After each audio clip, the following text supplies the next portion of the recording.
Hello दोस्तों, जैसा कि हम लोग यूपीपी का 2024 के आए हुए क्वेश्चन हम लोग कर रहे थे। तो आज 18 फरवरी का सेकेंड शिफ्ट है, उसको हम लोग देखेंगे।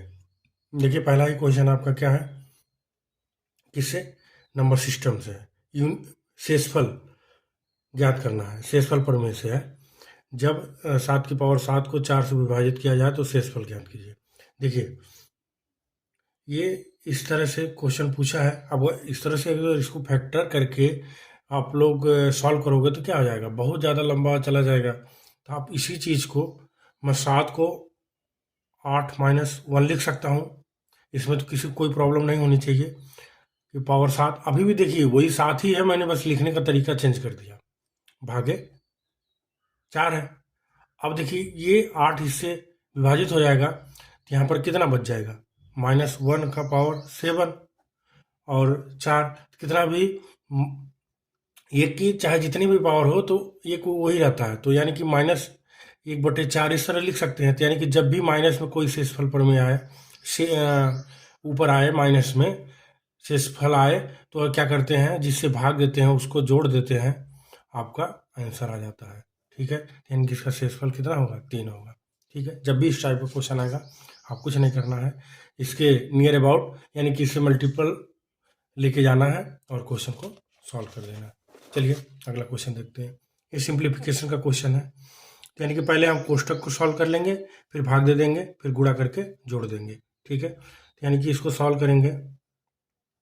15 + 21 गुणे, यानी कि यहाँ 3, 3 5 3 8, माइनस का 2 6 भागे तो 3 आ जाएगा। 21 यानी 63, 15 + 63 कितना हो जाएगा, 7 और 8। ठीक है, समझ गए होंगे। देखिए ये क्या है, एचसीएफ, एलसीएम और एचसीएफ का, दो संख्याओं का एचसीएफ 11 है और उनका एलसीएम 609 है। तो यदि ये एक संख्या 77 है तो दूसरे, देखिए एक फार्मूला होता है एलसीएम इंटू एचसीएफ बराबर क्या होगा, नंबर 1 इंटू नंबर 2। यानी कि एचसीएफ कितना 11, एलसीएम कितना है 609। पहली संख्या क्या है 77 और दूसरी संख्या हमें निकालनी है। मैं 11 से डिवाइड करूँ तो ये 7 बढ़ जाएगा, इसको 7 से 7 और 8 56 और 7 7 49, यानी कि दूसरा संख्या क्या हो जाएगी 87। ठीक है, कौन सा, बी वाला। इसी तरीके से हम लोग अगला क्वेश्चन देखते हैं। देखिए क्या है, ये रेशियो का क्वेश्चन है। एक धनराशि को अभय, बीना, चंदन और दिव्या में इस प्रकार के बीच 5 2 4 3 के अनुपात में वितरित किया जाता है। यदि चंदन को दिव्या से 500 रुपये अधिक धन प्राप्त होते हैं तो बीना का हिस्सा।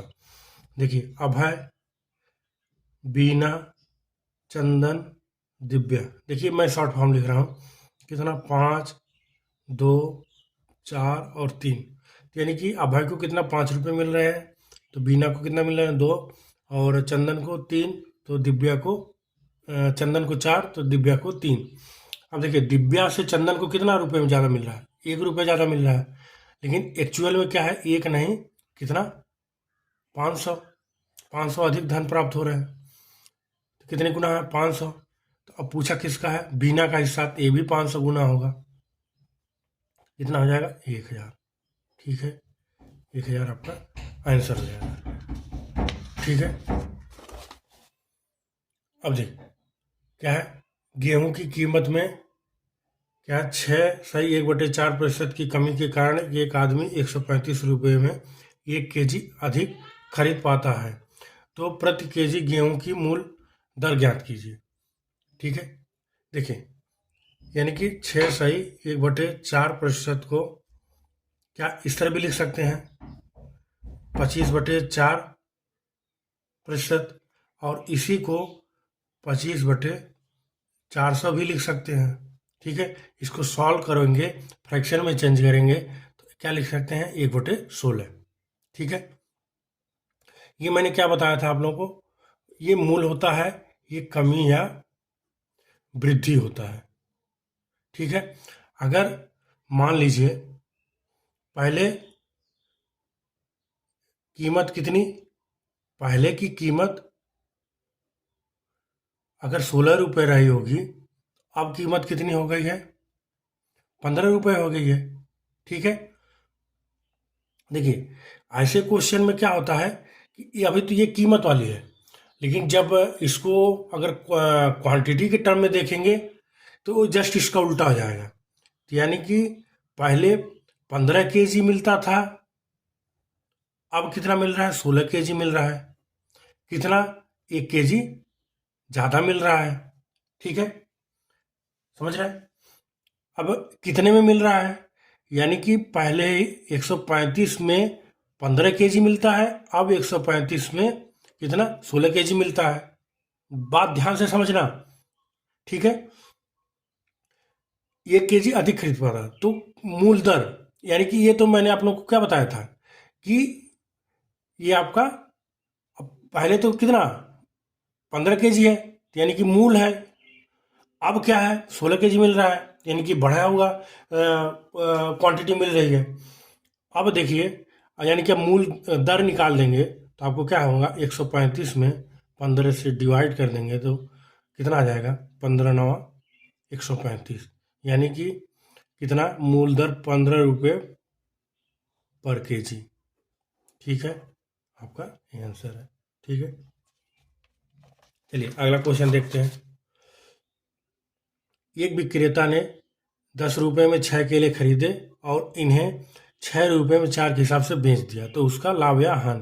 देखिए, जब भी ऐसे क्वेश्चन आए तो आपको इधर आर्टिकल लिखना है, इधर रुपये लिखना है। तो आपने कितने आर्टिकल खरीदे हैं, 6 केले खरीदे हैं, कितने, 10 रुपये में, और 4 आर्टिकल बेच दिए हैं 6 रुपये में। देखिए, जब भी ऐसे क्वेश्चन आए तो आपको क्या करना है, आपने 6 आर्टिकल खरीदा और 4 को बेचा, तो जब तक जितनी सामान आप खरीदे हो उतनी सामान बेच नहीं दोगे, तब तक आपको कैसे पता लगेगा कि मुझे लाभ हुआ है हानि। तो हम क्या करेंगे, आर्टिकल को सेम कर देंगे। इधर मान लो मैं 2 से गुणा कर दूं, इधर मैं 3 से गुणा कर दूं, तो मेरा मेरा इधर कितना आ जाएगा, यानी कि अब कितना, आर्टिकल 12 में खरीद रहा हूँ, कितने में, 20 रुपये में खरीद रहा हूँ, और 12 आर्टिकल में कितने में बेच रहा हूँ, 18 रुपये में बेच रहा हूँ। ठीक है, बस क्वेश्चन सॉल्व हो गया। अब देखिए, 20 रुपये में आप खरीद रहे हो, 18 में बेच रहे हो, तो कितने का नुकसान हो रहा है, 2 का लॉस हो रहा है।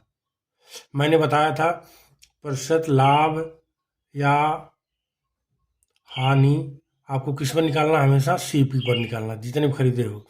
यानी कि 2 का हानि हो रही है किस पर, 20 पर, गुणे 100, 20 पाँचे 100, यानी कि 5 दूनी 10% का लॉस हो रहा है। समझ गए। ठीक है, चलिए अगला क्वेश्चन देखते हैं। देखिए, अगला क्वेश्चन आपका है सिंपल इंटरेस्ट का है और किस्त वाला, यानी कि इंस्टॉलमेंट का क्वेश्चन है। ठीक है, कौन सी वार्षिक किस्त पर 12% साधारण ब्याज के 3 वर्षों का दे 1260 रुपये का कर्ज उतार देगी। ठीक है, अब आपको क्या करना है, यानी कि 12% है और टाइम कितना दिया है, 3 वर्ष दिया है। ठीक है, ऐसे क्वेश्चन को सिंपल क्या है, 100 रुपये का 3 वर्ष है, यानी कि तीसरे वर्ष कितना, यानी कि 12 दूनी 24, 124 रुपये देना होगा। 100 का दूसरे वर्ष कितना, 112, और 100 का तीसरे वर्ष, पहले वर्ष 100 रुपये। ठीक है, अब देखिए, ये आपका देय ब्याज होगा और ये आपका किस्त होगी, तो यानी कि अब आपको कितना जोड़ेंगे तो 336 रुपये, तो यानी कि अब आपका 12 साधारण ब्याज से अगर 300 रुपये रहेगा, तो यानी कि उसको कितना देय होगी, 336 रुपये होगी, लेकिन 336 नहीं, कितना है, 1260 है, यानी कि इससे अगर गुणा करेंगे तो इसके कितने गुना है, 3.75 गुना है, तो ये आपकी किस्त भी कितना हो जाएगी, 3.75 गुणे हो जाएगी, तो आपका कितना हो जाएगा, 375 रुपये के हिसाब से अगर वो देगा तो इतना कर्जा का क्या हो जाएगा, उतर जाएगा। ठीक है, आपका आ गया आंसर। अगला क्वेश्चन देखते हैं। देखिए क्या है कि ये आपका पार्टनरशिप का क्वेश्चन है, साझेदारी वाला। एक व्यवसाय में 76,000 का निवेश किया मनन ने। कुछ महीने बाद विवेक ने 57,000 के साथ उसके जुड़ गया। वर्ष के अंत में कुल लाभ के बीच 2:1 के अनुपात में विभाजित किया गया, तो विवेक का कितने महीने बाद जुड़ा था। ठीक है, अब देखिए 1 वर्ष की बात हो रही है। ठीक है, तो यानी कि जो मनन है वो कितना 12 महीने के लिए अपना पैसा लगाया है, और विवेक x महीने के लिए, यानी कि आपको नहीं पता कितने महीने बाद उनका लाभ कितना 2:1 है। इसी को अब मैं मनन का कितना भाई 76,000 गुणे 12, और विवेक का कितना 57,000 गुणे x 2:1। ठीक है, 76,000 है। ये 3 जीरो से 3 जीरो कट गया, 19 से काटेंगे, 19 या 57, 19 चौको 76, यहाँ से काटेंगे तो कितना आ जाएगा, 3 चौको 12, इधर से सॉल्व करेंगे तो कितना आ जाएगा 2, यानी कि x की वैल्यू जो हो जाएगी 8। यानी कि मनन जो है वो 12 महीने के लिए लगाया है, और विवेक कितना 8 महीने के लिए, x महीने के लिए, तो यानी x कितना आ गया 8 महीनों के लिए लगाया था। यानी कि पूरा धन उसका 12 महीने लगा है, इसका 8 महीने लगा है, यानी कि कितने महीने बाद में कितने महीने बाद, यानी कि 12 माइनस 8, यानी कि 4 महीने बाद उसने इन्वेस्टमेंट किया है। ठीक है, क्योंकि 8 महीनों के लिए लगा है, तो आपका आंसर यही होगा। ठीक है, चलिए अगला क्वेश्चन है आपका एवरेज का क्वेश्चन है। मोहन ने 17वीं पारी में 97 रन बनाए, और इस तरह से उसका औसत 3 बढ़ गया, तो 17वीं पारी के बाद उनका औसत क्या होगा। देखिए 17 3 बढ़ गया, यानी कि 51 रन जो होगा वो बढ़े हुए औसत के लिए चला जाएगा, बढ़े हुए औसत के लिए चला जाएगा, तो उसका बचेगा कितना, यानी कि 97 माइनस 51 कितना आ जाएगा 46, यही आपका मूल औसत हो जाएगा। 17वीं पारी के बाद उसका औसत, यानी कि 46 + 3 कितना हो जाएगा 49। ठीक है, ये इसका औसत हो जाएगा। अगर इस तरह से नहीं करना चाहते हो, अगर इस तरह से नहीं समझ में आया तो ऐसे कर देते हैं, माना उसका औसत x है, यानी कि तब कितना हो जाएगा 16x प्लस कितना 97 रन बराबर क्या हो जाएगा 17वीं पारी, और 3 बढ़ गया। ठीक है, इस तरह इक्वेशन बना के सॉल्व कर लेंगे तो कितना आ जाएगा 16x प्लस 97 बराबर क्या होगा 17x माइनस प्लस 17 51। इसको सॉल्व कर लेंगे तो x बराबर माइनस का इधर कितना आ जाएगा 46, यानी कि मूल औसत कितना आ जाएगा 46, यानी कि 3 बढ़ गया, यानी कि बढ़ा हुआ औसत कितना हो जाएगा x + 3, यानी कि यहाँ से भी वही आंसर आ गया। ठीक है, तो मैंने आप लोगों को बिना x माने एक लाइन में इसको पहले ही समझा दिया था। ठीक है, समझ गए।